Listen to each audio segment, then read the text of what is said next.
Времењата брзо се менуваат, па во трката по пари младите бараат информации каде и што може да се работи и колку може да се заработи. За заинтересираните еве неколку информации кои можеби ќе им помогнат. Во Финска, например, се заработува од берење јагоди. Во Грција се берат маслинки или грозје и во Швајцарија и Германија се работи на лозје или се бере грозје.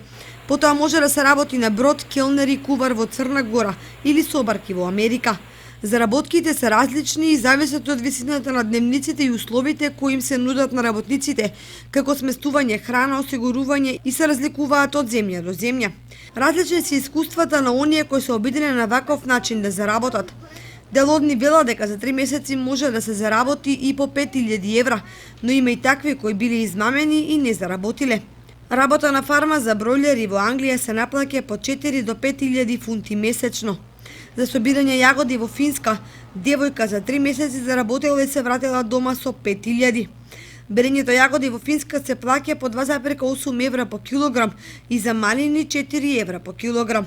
Во Црна Гора за месечна плата на келнер е 500 евра, а во Грција за истата работа се добиваат 700 евра месечно.